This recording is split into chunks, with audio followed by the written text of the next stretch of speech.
nso da sɔre ya yɛse helicopter bi wɔno so compulsory by force wakwa kosi nkɔkɔ ne yɛde asoto fam yɛse ne registration number ɛyɛ 9GAFW ɛsɛ deɛ wodi kaakaayɛ no anɔpɛ yɛ wɔ hɔ a ne nya ne nteɛ sɛ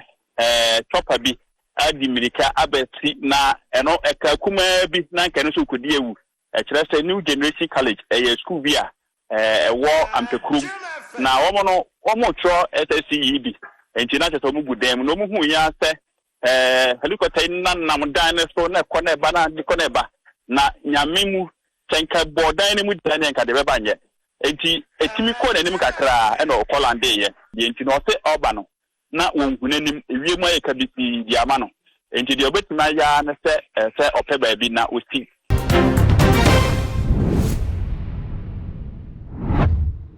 Abusia empenifo se emu ekwadidi no emma ya kliensan ke bingum ewiase so ne wo hunu no ya na won san empenimpe no so ehu na ano ana o man Ghana wo koda bi ekoda na ye wo koda tuntum ya asrafo ya suma wo so won konkodi djuma wo man ni dim koda na to ye kwantifi emma memene de etwa mu yi ena ye pe muslim ifo mienu ewo mu ye pe omo kwabre ya wo the 15th yes akope ensia na aka no womo so yakwakope womo kwabe na ka enim se ewumu se eyentam de mu oyentika oman Ghana ebesue bibi e de afri ne asim na so se me no e kasei by force land bi asan akoso ewo Nkwakaw ya na helicopter bi a etufi enkran ha na ednani achem ewo Kumasi se ekwakodi dwuma bi wo ho na edu Nkwakaw kwantia ba bi he asade na fe ebetimi akọ asa entimi nko na fe de kinkin ade na akwakotiasi ede ana nanka ekwakoye enunti edu bi kwa ekwa sabrede akwakoye by force London ewo Nkwakaw asa na ekwakotia ba meka wo se aha aye too much GH meso no me subscribers no now the bell na kan ho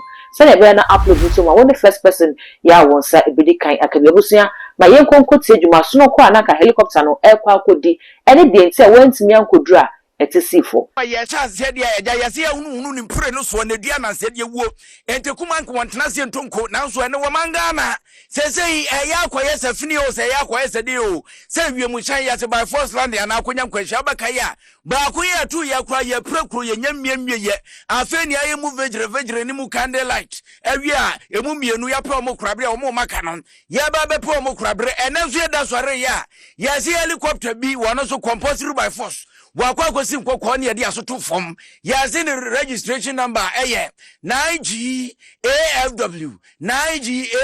we would tell to nye na yɛ kobisa bisa mo no yɛse yɛ frinkran ɛna de nani akyerɛ mu Kumasi obi nim de kɔte bayra homa mamna mo akɛse afɛ de aduru nkɔkɔ adi na ebu ne pa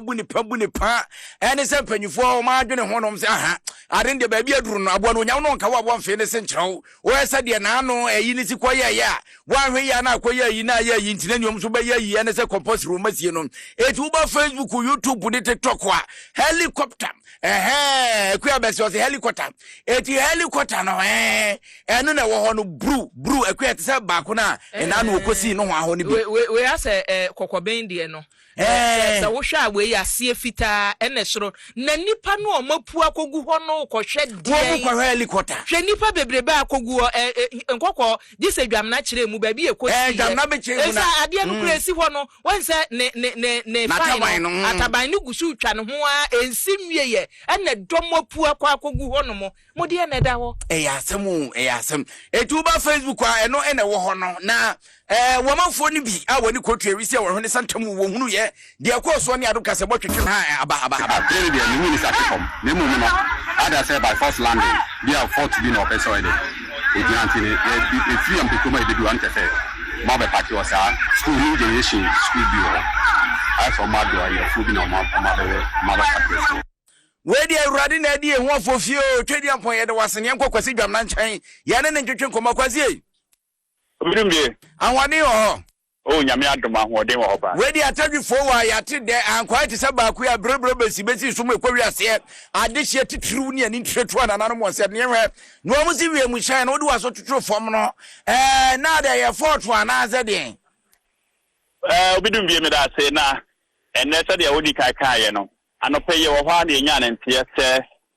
chopper bi adi mirika abɛsi na ɛno ɛka kuma bi na nkɛno so kodi ewu ɛkyerɛ sɛ New Generation College ɛyɛ school bi a ɛwɔ Ampekurum na wɔn trɔ SSCE bi enti na kyerɛ sɛ wɔn bu dan mu na wɔn hu ya sɛ helicopter nam dan so na kone ba na kone ba na nyamemu tenka bodan ni mu dan enka de beba nye enti etimi ko na nim kakra e na okolande ye na bra ntentofo ye bopini ho na yes ye so kwasi yankwan kakra wotemenga mete won kapa wamanfo mbra Facebook and YouTube mara de ai kotrofia kokra was mi suma ne mani na nkrofo no mgugu ho de kwasi bebo ye nchemu na se etre school dan no ansa na ekonya park we so se obi afo makwa kosie sabe pepe etre school dan no na ekọ na nim kakra na chese afu bi o maye no ho na ho no eye owura ana se tadiem na nkrofo ye fish pond ne ma wo mu a chese nyame amfa fie ne kekoto ba akomu dia ne nkasem papa ama enti ohwa wo hwehwe mu ana onya ba bi a ho ye den kakra ana otimi kolande ye ne nyina kire mu se o se ewie mu nye anopai entu gugu nkokọ ha na gugu na ase ajai ho na san ba na de enti no se oba no na wonhunanim ewie mu ayeka bisi di ama no enti de obetima ya na se ope ba bi na osi enti sabe afuo mu ho na otimi konya ya kolande ye na ebe edu ho na ye pese eno mu di nkomo na empani kire bu tete tia de omutimi ni nkomo na information kakra gada ye na che na okita passengers makoma akonan ena ono already adana se pilot na ka ho enum na ade ne koba ata no ehubu abowo enti omutimi nya ba bi si ye toto atete mu si kwan mu apɛ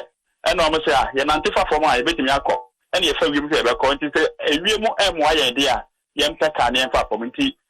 omo ana ye passengers wo mu ne de omo timi afa ka asa ato omo kwantuo so na omo kire mi se na bibifuo mienu ena abrofo mienu ena tim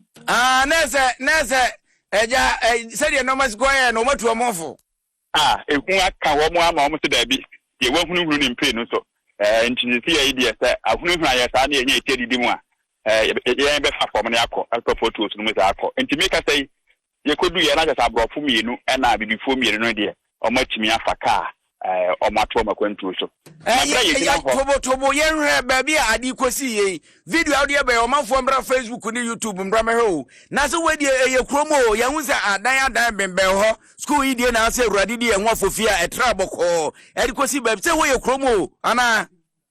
ho ye kromo pa na di ama ho no ye gato kaka nse se medical kira se ho ye tadiem enti ho no uti dan a enye ye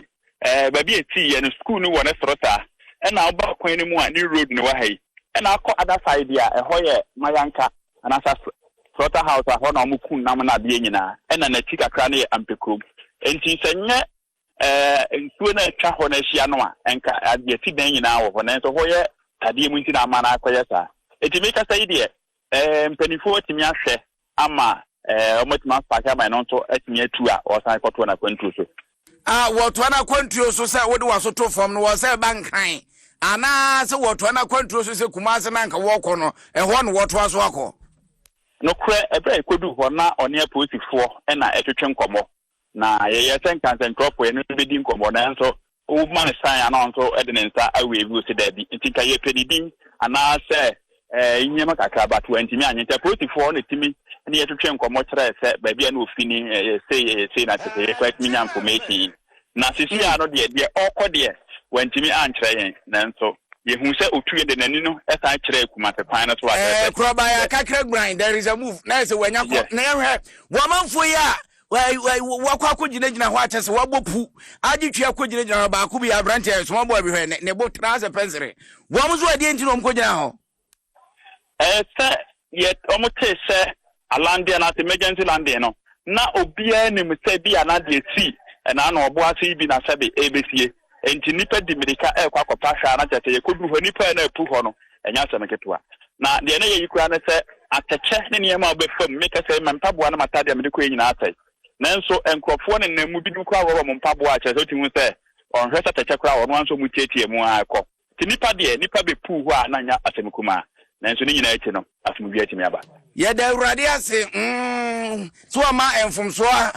ye friends at ranchman ka ba ye so afom ye nyehwe akwasi dwam na ne na twetwe nkomo nti akua wo ha sade ye wo ka no manfo so wo kwa akọ wani so ade o mo ka se wo so mo kwohwe wo mo kwohwe etija tomu a wahye na memfa sama ja tomu a wahye ya so odin fuel ka na bebo na fuel wo mu am se ye kosa abusia ensam no na yakwakotia ba ne besre Ghana mpenifo se yesre wo my Ghana ne ye wani wo man Ghana bia ni bia bia nti sabre ewiem so enye we unhia weather forecaster no ba be ka che say ewiem enye papa enti se wo mo hwe na se ewiem no weather na ekoso sabre no eyade a e favor ewiem hyen na memma wo muntu omuntu mo boase no mo hu se ewiem ada wo bibia aye kama ansa no wo matu na beach ekosi yedie se san kosi bi mu a ebu beye ya e de ama wo man Ghana mesre se wo so beja wadwen kire e wo comment section ho e de ama me na afi wo mi subscriber to me so e too much gh e ya kai se wo de bell no be ka ho se ne be na upload ni tumpe wo the first person ya wo sa e bi kan akabi all the social media platforms so ko wa e too much gh o subscribe no like no share na wo mi abi so enye bi ahwe that gold enemy din ye be sen share